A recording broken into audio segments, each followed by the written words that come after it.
ప్రతిఘటన టీవీకి స్వాగతం. క్షణక్షణం మీకోసం. తెలంగాణ పోలీసులు సోషల్ మీడియాలో అసభ్యకర పోస్టులు చేసే వారికి హెచ్చరికలు జారీ చేసింది.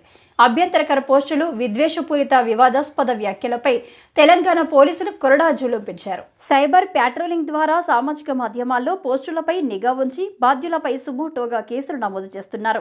ప్రత్యేకంగా స్మాష్ విభాగాన్ని ప్రారంభించి అభ్యంతరకర పోస్టులు చేసిన వారిని అరెస్టు చేసి జైలుకు పంపుతున్నారు.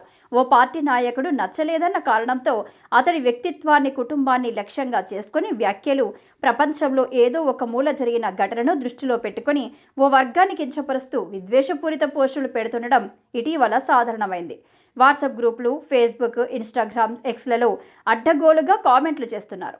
దీనిపై పోలీసులు ప్రత్యేక దృష్టి సారించారు. సైబర్ పెట్రోలింగ్తో నిఘా, సోషల్ మీడియాలో చేసే వివాదాస్పద పోస్టులు శాంతి భద్రతలతో పాటు సాధారణ ప్రజా జీవనంపైన ఇవి తీవ్ర ప్రభావం చూపుతున్న నేపథ్యంలో కఠిన చర్యలకు దిగుతున్నారు.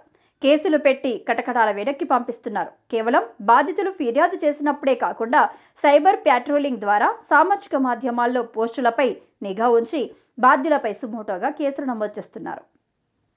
ఇలాంటి కామెంట్లు పెట్టి పోలీసులకు చిక్కుతున్న కేసుల్లో ఎక్కువగా విద్యార్థులు, సాధారణ ఉద్యోగులు, చిరు వ్యాపారులు ఉంటున్నారు. కేసులు నమోదయ్యాక బాధ్యుల్ని పోలీస్ స్టేషన్కు పిలిపించి విచారించినప్పుడు పొరపాటున క్షణికావేశంలో చేశామంటూ తప్పించుకుంటున్నారు.